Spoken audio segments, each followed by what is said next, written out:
Assalamualaikum warahmatullahi wabarakatuh. Bismillahirrahmanirrahim. Alhamdulillahirabbil alamin wassalatu wassalamu ala asrofil anbiya'i wal mursalin sayyidina Muhammadin wa ala alihi washabihi ajmain, amma ba'du. Puji syukur mari sama-sama kita panjatkan atas kehadirat Allah Subhanahu wa taala yang telah memberikan kita umur panjang sampai bisa mempersiapkan tugas manajemen proyek dan keselamatan kerja ini. Selawat bermahkotakan salam mari kita sama-sama panjatkan kehadirat Nabi Muhammad SAW yang mana oleh beliau telah membawa kita dari jalan kegelapan sampai jalan terang benderang ini. Yang terhormat kepada Bapak kami Pak Andik Bintoro selaku dosen pengampu mata kuliah manajemen proyek dan keselamatan kerja. Baiklah, saya akan memperkenalkan anggota kelompok kami. Yang pertama saya sendiri, Ummul Amirah dengan NIM 2001500056. Selanjutnya ada saudara Syahrul Maulid. Selanjutnya ada saudara kami Mahmudin. Kemudian ada Muhammad Akmal Aji. Baiklah, pembahasan pertama akan dijelaskan oleh saudara kita Syahrul Maulid. Kepada Syahrul Maulid, disilahkan. Sebelum kita masuk dalam project kita ini untuk membuat project information, lebih baik saya memperkenalkan diri saya dulu. Perkenalkan, nama saya Syahrul Maulid dengan NIM 2150155. Nah, pada saat ini kita terutama buat dulu project information. Nah, kita tekan nih. Nah, seperti ini kami pertama buat project ini kan hari Sabtu tanggal 10 bulan 12 2022. Nah, setelah itu kita tekan OK. Nah, habis itu kan sudah atur kita nih project informationnya. Lalu kita masuk dalam check working time. Nah, pas kita tekan, lalu kita atur di sini. Nah, kita tekan exception, lalu kita tekan option.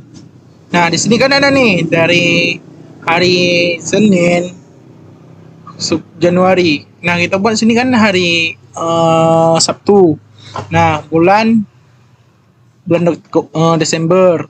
Nah, sini kita atur nih jam kerja kami buat ini dari jam 8 sampai jam 5. Nah, di sini kami kan ini kerja nih dari jam 8 sampai jam 5 otomatis 8 jam. Nah, kan kami butuh juga waktu istirahat dalam pekerjaan ini. Gak mungkin kami bekerja ini selama 8 jam. Nah, kami buat sini lah 7 jam untuk masa pekerjaan kami.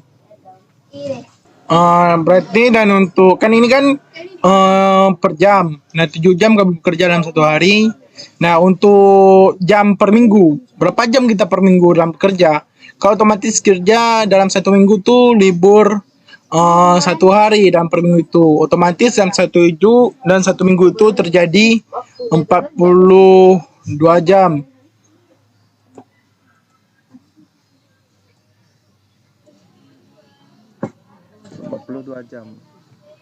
Lalu kami bekerja berarti dalam satu bulan itu kami bekerja itu 27 hari karena kan 7 bagi 42 27 hari. Lalu habis kita buat jam per bulannya ini hari per bulan dan per bulannya. Lalu kita pilih di sini desimal. Nah, pas sudah milih desimal, terus kita milih OK. Habis itu kita milih menu worksheet. Nah, setelah itu kita tekan detail. Nah, ini kan udah ada nih. Kita bekerja berarti dari jam 8 sampai jam 12 dan lagi juga kita bekerja dari jam 13 sampai jam 5. Dari jam 8 sampai jam 12, jam 1 sampai jam 5.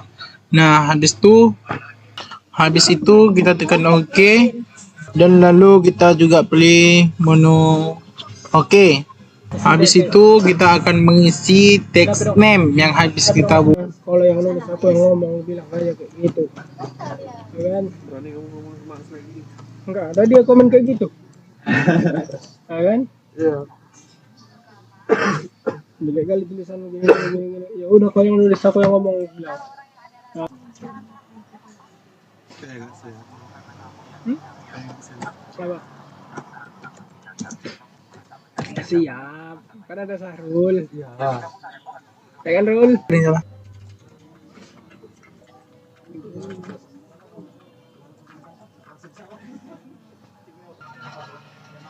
Ini kami udah ngisi semua hari-harinya dalam pengerjaan.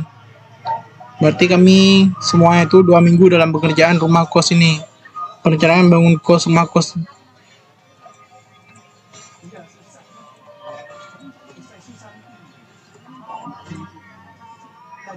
Jadi untuk pemasangan atap di sini kita pakai 2 hari untuk pemasangan atap dari tanggal 18 maka untuk pemasangan kerangka kayu itu tanggal 18 cuma 1 hari untuk perakan kerangka kayu untuk 1 hari berarti siap dan itu untuk pemasangan seng 1 hari tanggal 19. Nah, untuk pembuatan lantai kita membutuhkan 3 hari. Untuk pembuatan lantai kita membutuhkan 3 hari dari tanggal 20 sampai tanggal 23. Nah, di sini kita pakai untuk perataan tanah itu cukup 1 hari. Perangkaian tanah di hari tanggal 21 untuk semen dan plaster lantai. Nah, ini kita membutuhkan 2 hari yaitu dari tanggal 22 sampai tanggal 23. Nah, setelah inilah hari-hari dari perencanaan kami, dari perencanaan rencana dari pondasi dan tiang, pengendalian pondasi, pemasangan pondasi, pengecoran tiang, pemasangan tiang besi, pembuatan dinding, penyusunan batu bata, plaster dari penyusunan plaster batu bata tersebut. Habis itu pemasangan atap, pemasangan kerangka kayu, pemasangan seng. Setelah itu pembuatan lantai dari pembuatan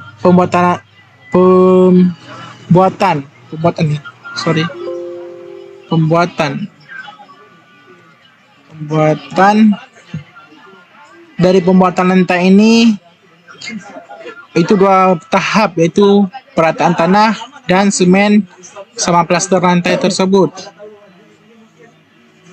Oke, di sini saya bernama Mahmudin Harahap dengan NIM 200150021 akan melanjutkan file yang diresume dari Sahrul Maulid tadi, yang dimana di sini saya akan membuat sumber daya dari dari perancangan ini. Kita mulai dari view, tekan view, habis itu pergi ke source shoot. Setelah source shoot kita taruh untuk apa aja yang perlu di sini.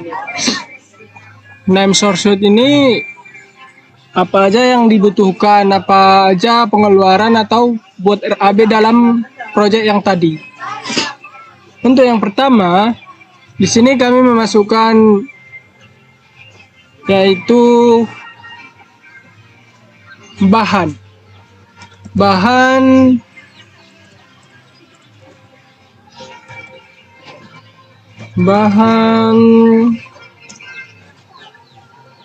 dari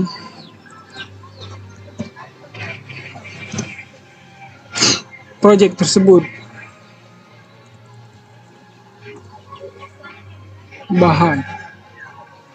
Oke, untuk bahan yang pertama yaitu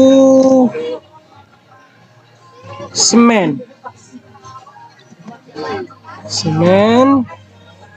seterusnya bata, habis itu batu air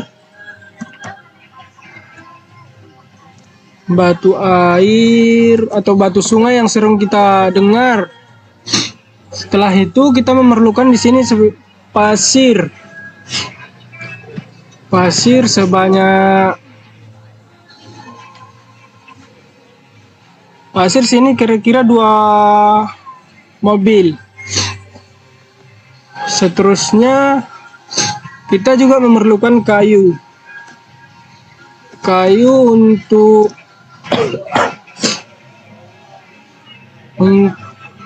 kerangka bagian atas seng atau letakkan seng nanti di atasnya. Habis itu besi yang dimana besi ini sebagai untuk menahan pondasi nantinya, untuk menahan pondasi dan tiangnya. Pekerja yang dimana pekerja ini sebanyak 5 orang. Pekerja sebanyak sini dia 5 orang nantinya ya. 5 orang. Kita memerlukan pekerja sebanyak 5 orang untuk mempersingkat kinerja kita nantinya. Oke, untuk bahan tipenya di sini kita buat diganti menjadi material, mulai dari bahan semen, batu bata, sampai ke kawat pengikat itu berupa material.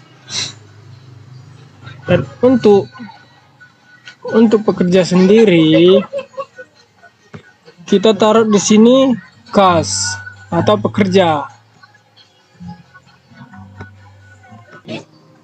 Baik, di sini kita ada kesalahan sedikit di bagian pekerja, yang dimana pekerja ini kita buat work. Di sini saat memasukkan RAB materialnya, Dimana jumlah kami maksimal percepat aja worknya videonya ya.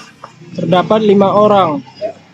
5 orang pekerja untuk mempersingkat waktu kita dalam membuat suatu proyek. Baik, di sini saya akan melanjutkan gaji per hari untuk kerja ataupun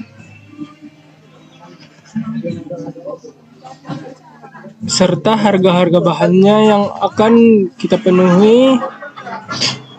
Di sini kami membuat pekerja sebanyak 5, yang dimana per orangnya itu sebanyak 100.000. 100.000 per hari. Untuk 5 orang berarti 500.000 satu hari. Sekarang sini per hari kita buat 500 saja karena itu 5 orang. Dan untuk material ini kami menyertakan harga. Sini kita akan masuk pada biaya material.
Oke, untuk proses pembayarannya di sini dari material kita taruh di sini bertahap atau di awal.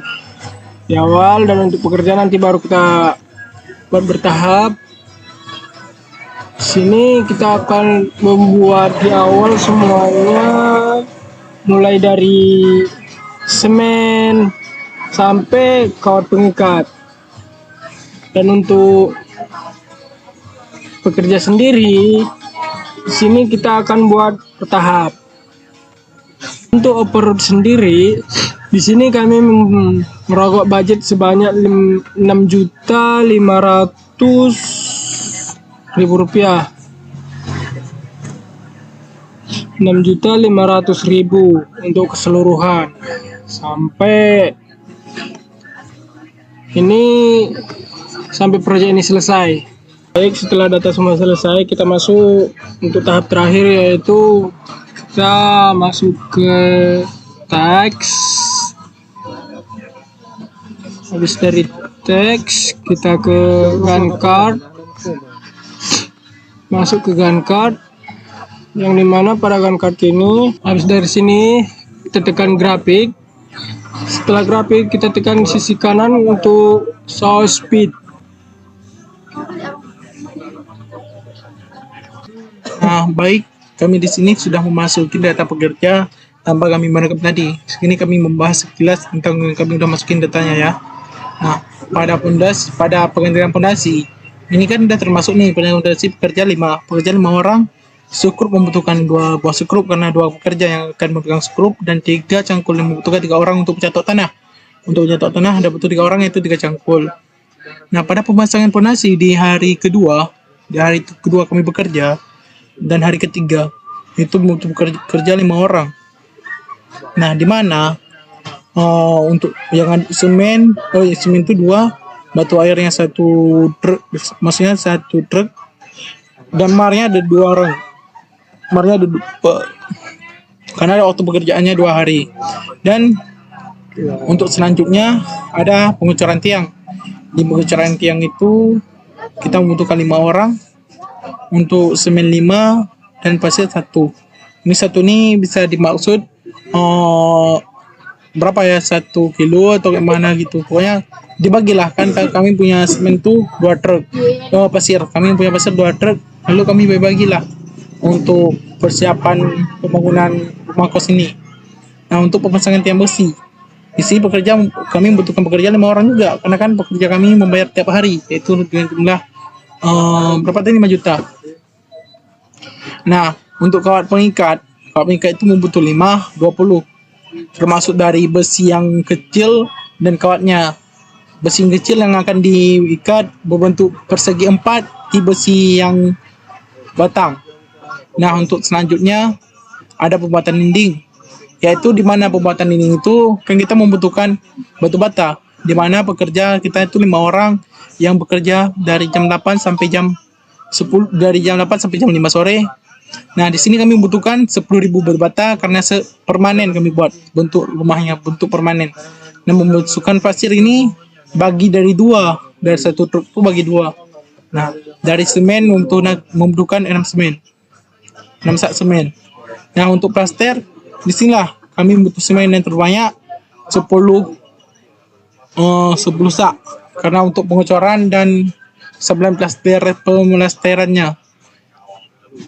Begitu juga yang pastinya seperti yang saya jelaskan di atas. Dan ini pemasangan atap. Di saat pemasangan atap ini ada kayu. Dengan jumlah kayu ini untuk yang atap ini 15. Apa kebutuhan 1 ini itu 1 pak. Oke. Next, untuk pemasangan seng ini kami menggunakan 40 seng karena dengan segi rumah 4x3. Lalu kelanjutannya pembuatan lantai. Itu pertama itu perataan tanah. Otomatis kan habis kita pembuatan pondasi itu yang di atas, kita membutuhkan perataan tanah.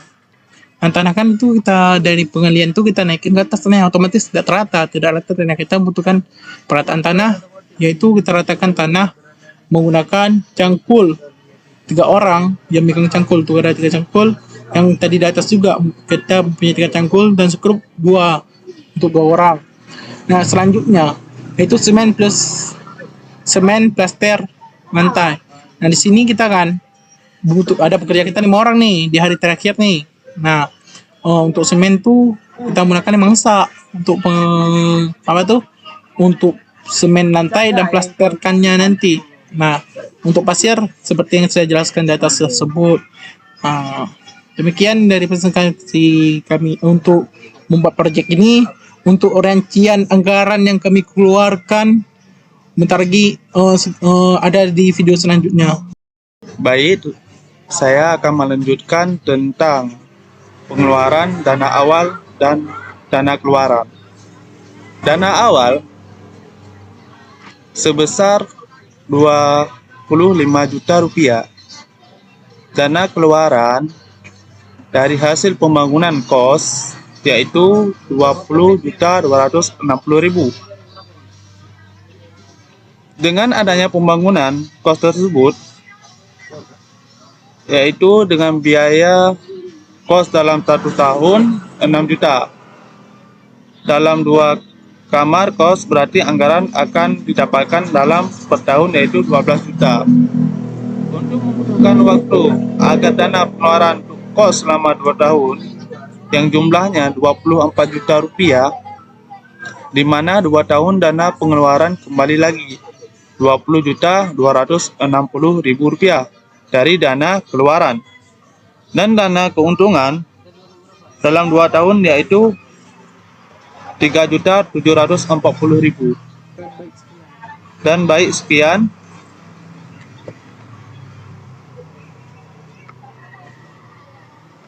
Oke, baik, sekianlah hasil proyek kami tentang rumah kos 2 kamar. Nah, dengan ukurannya 3x4 ukuran rumah kos tersebut. Dan untuk anggarannya, nah kami mempunyai anggaran awal 25 juta dan keluaran semuanya waktu pembuatan kos itu 20.260.000. Itu yang kami habiskan anggaran untuk pembuatan kos tersebut. Kan kita menyewakan kos itu per tahun itu 6 juta. Dalam 2 kamar kos berarti anggaran yang didapatkan per tahun itu 12 juta. Untuk membutuhkan waktunya mengembalikan uang kos ini, uang keluarannya itu kan butuh waktu 2 tahun minimal. Nah, 2 tahun dengan jumlahnya yang kami dapatkan dalam 2 tahun itu 24 juta. Di mana dalam 2 tahun tersebut pengeluaran kami yang kemarin itu waktu pembuatan kos 20.260 rupiah. Nah, di sini kan kami udah terbayar nih, dana keluaran kemarin nih udah kembali lagi. Dana keluaran kemarin untuk pembuatan kos udah kembali lagi, dan keuntungan yang kami dapatkan dalam 2 tahun tersebut 3.740.000 rupiah. Dan untuk kedepannya berarti kami per tahun mendapatkan jumlah uang keuntungan dari kami itu 12 juta. Sekian presentasi proyek kami. Wabillahi taufiq wal hidayah. Assalamualaikum warahmatullahi wabarakatuh.